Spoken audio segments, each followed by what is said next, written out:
یو کس وی چې مړی په تابوت کې دفنول دا جایز دی بندول او کنه. دا هغه وخت کې کولی شي چې کله مړی ټوکړي ټوکړي دی په کفن کې په کپړه کې هغه ټوکړي نه یوځای کېږي. نن سبا داسې حادثاتي مرګونه هم راځي، هغه په تابوت کې بندولی شي.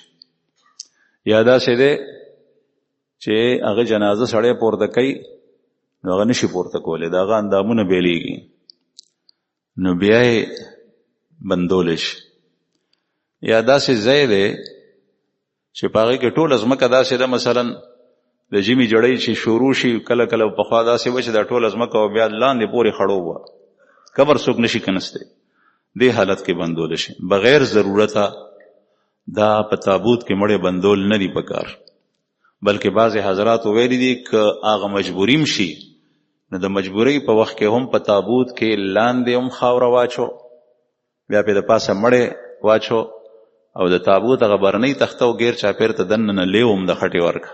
دومره پورې ویلي دي چې د خاورې سره تعلق وي، ځکه چې مړی په خاوره کې خل پکار.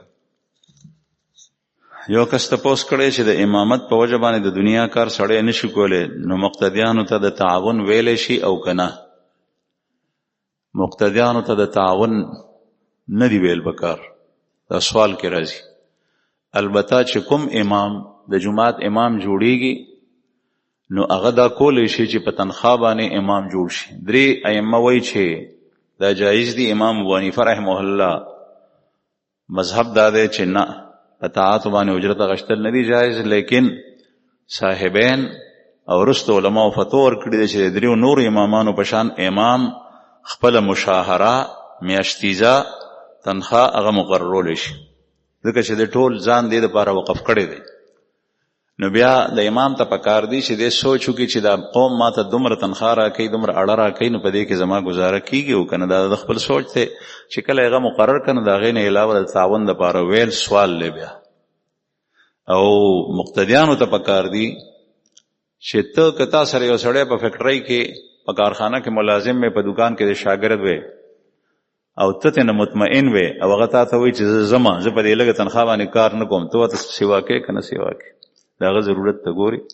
نو دغسې د امام هم خیال ساتل پکار دی. کوم سړی چې امام ته په زړه کې خیال غلط دی، په پیسو ورکولو دی خفه کېږي، د ده د دین سره مینه نشته، د ده د مونځ سره مینه نشته.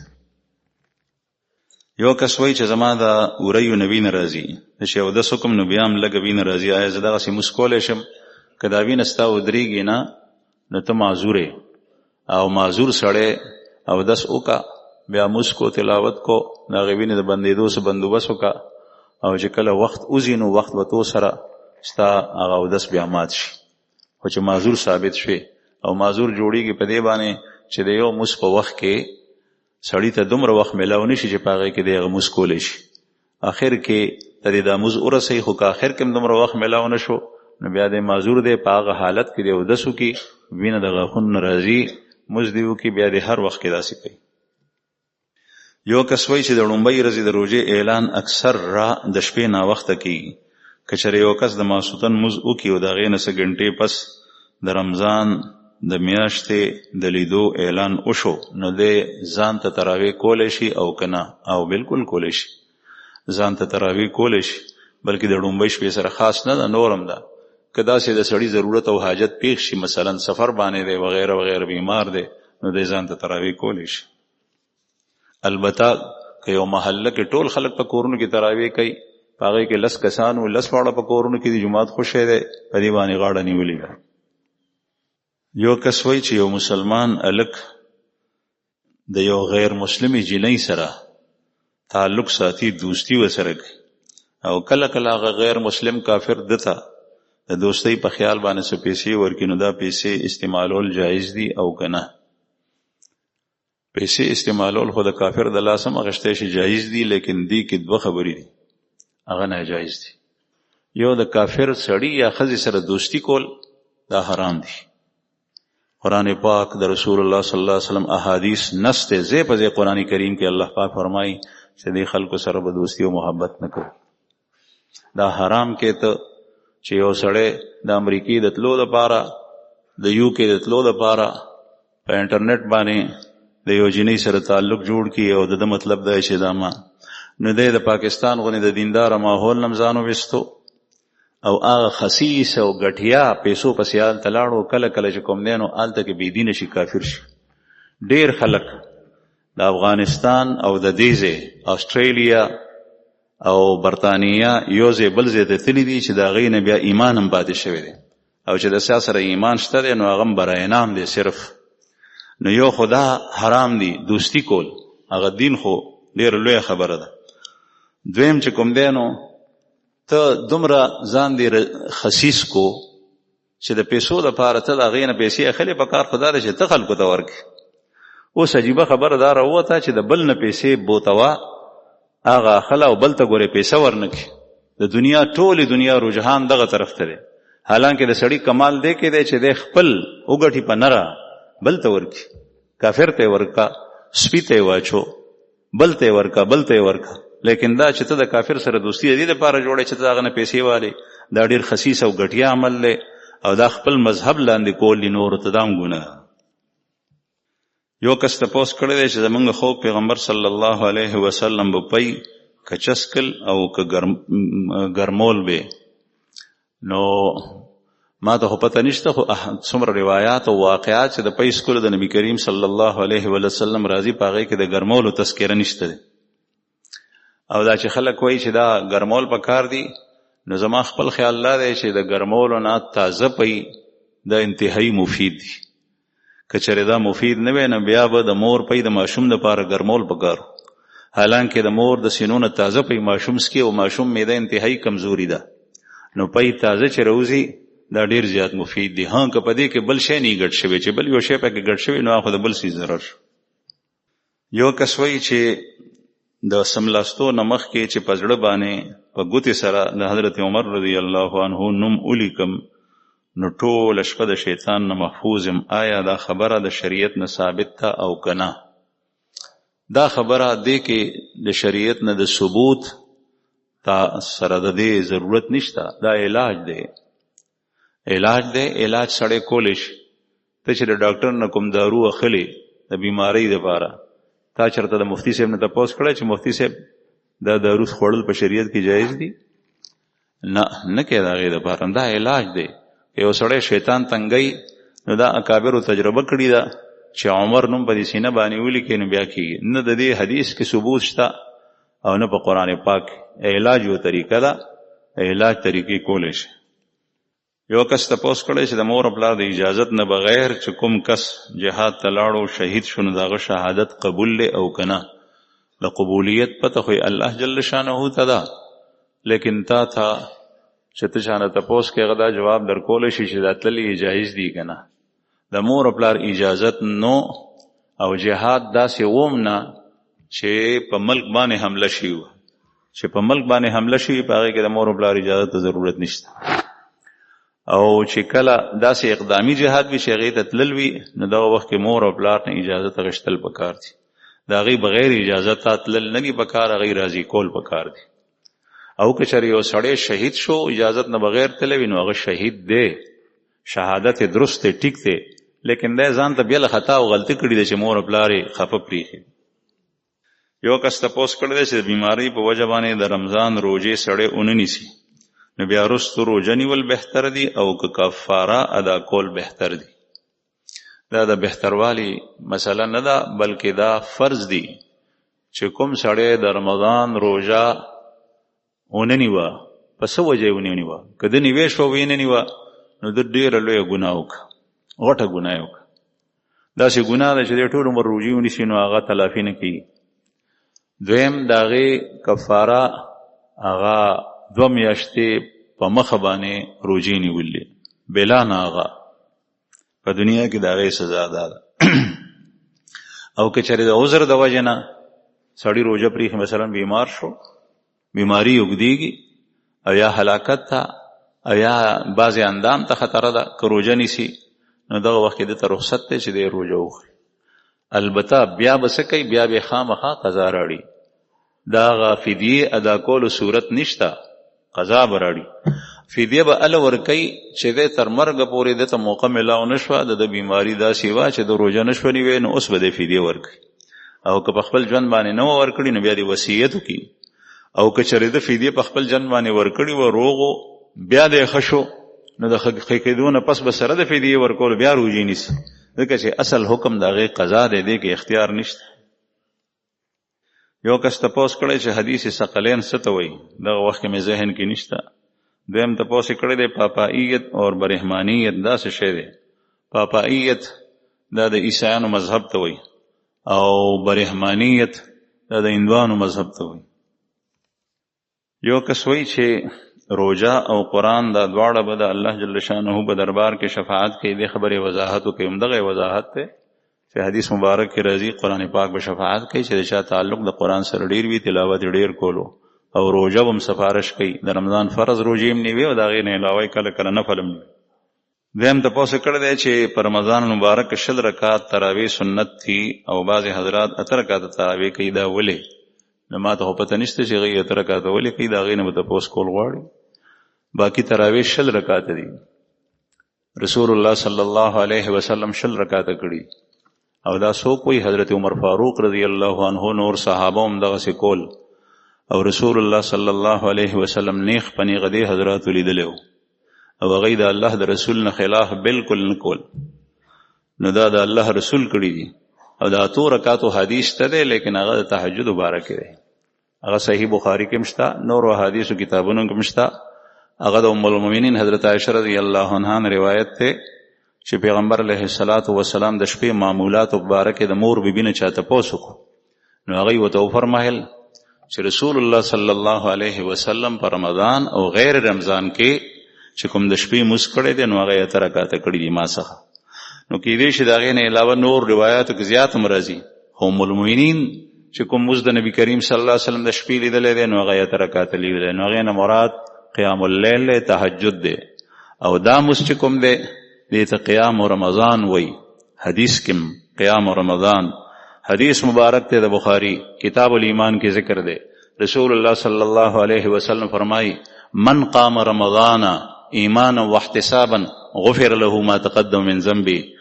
چا قیام رمضان اوکو دا ایمان پا بنیاد بانے دا ثواب پا نیت بانے دا تبخدے گناہون او بخی دا تراو فضیلت دے. محدثین وی چا دا قام رمضان نمراد تراوی. دریم تپوس کړی دی چې په رمضان کې اکثر خلک عمره کوي. د عمرې څه حکم دی؟ حالانکه عمره نه فرض ده نه واجب ده. عمره سنت ده. د بعضې ائمو په نږدې لکه امام شافعي رحمه الله فرمایي په ټول عمر کې یو ځل کم از کم عمره کول دا واجب ده. او احناف وایي د امام ابو حنیفه رحمه الله په نږدې واجب نه ده سنت. حج فرض دی چې د چا تلو طاقت وي. عمره سنت. عمره کول حدیث مبارک کې فضیلت راځي چې یو سړی عمرې د پاسه عمره کوي بیا عمرې د پاسه عمره کوي وس طاقت الله پاک ورکړی دی د ګناهونه دې سره معاف کیږي. او د رمضان په میاشت کې خصوصیت سره د روزې متعلق حدیث مبارک ته چې په رمضان کې عمره کول دا سیدی لکه حج دی وکړو.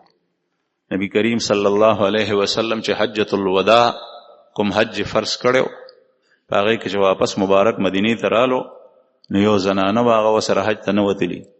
دا الله رسول وته فرمایل چې فلان کوي ته حج ته نه وتلی ولې؟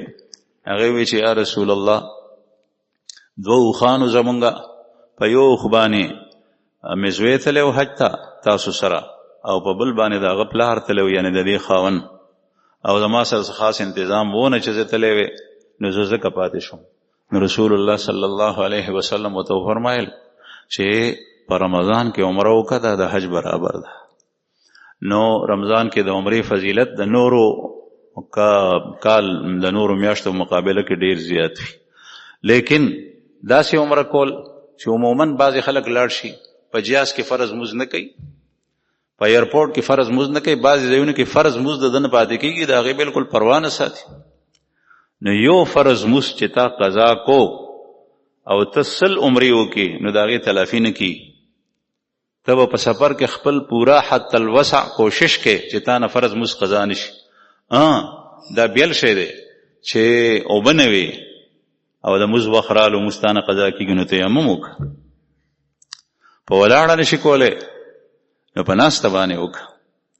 بلکې که بالکل هیڅ صورت نه جوړیږي نو صاحبین وای چې تشبه بالمصلین وکا، نه دی او دس کولای شي نه تیمم کولای شي، بیا هم د مسکونکو په شان صورت جوړ کې رکوع ته بځي سجدې ته بځي چې خلک وایي چې دا سړی په موز لګیا دی، او چې کله کوشي د جهاز نه بیا هغه ځای کې فورا هغه موز قضا راړه. نو چې دا کوشش ته کړی بیا ټیک ده، او کنه ته موزونه د پاسه موزونه پرې دی او قضا کې ته عمرې ته روان نه ده. نه یو کس وایي چې په یتیم باندې سرسایه شته او کنه یتیم باندې خپله سرفایه نشته، د هغه چې کوم مشر وي د بچو پلار شو مثلا په هغه باندې سرسایه وي، لیکن د پلار وفات ته په د باندې نشته.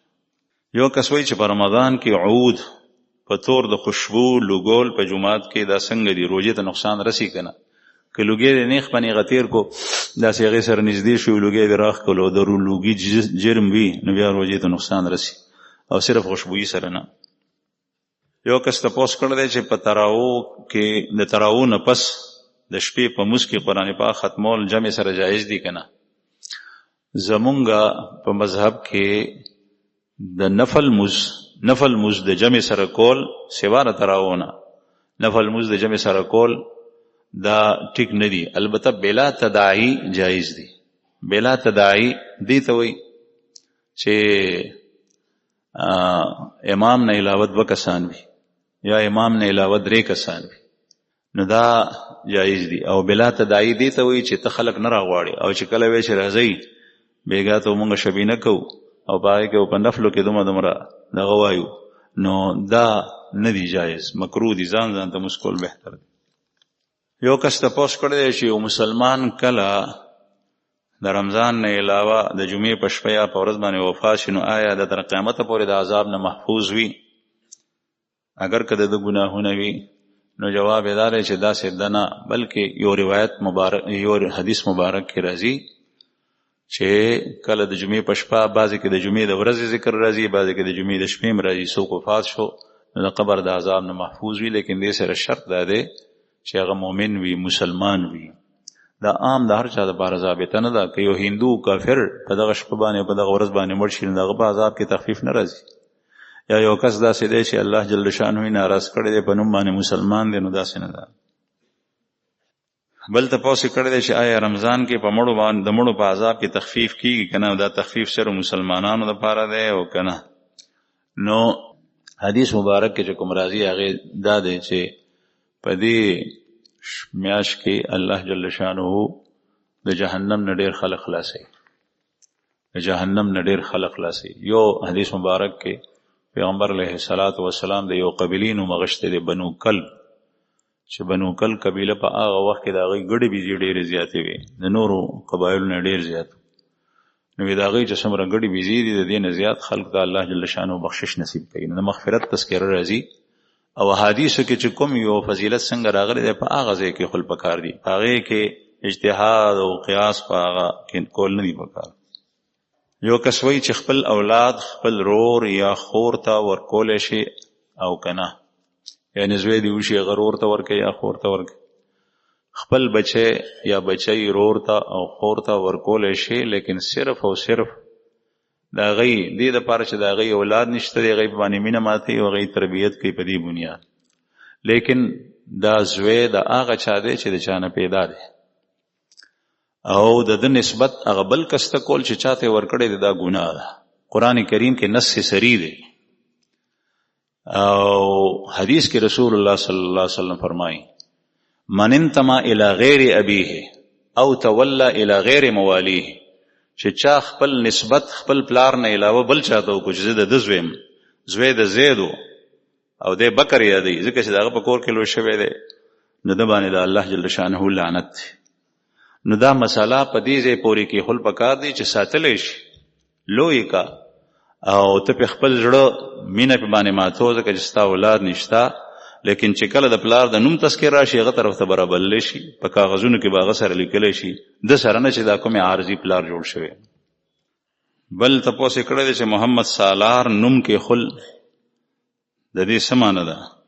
سالار خو د فارسی لفظ دی، د عربی لفظ نه دی، او نوم کېښول جایز دی. ده یو کس وایي که مور پلار ګناهګار وي نو بیا هم د دوی دعا د اولاد په حق کې قبلیږي. د زړه د کومې نه چې مور او پلار دعا وکړي نو هغه د اولاد په حق کې قبلیږي.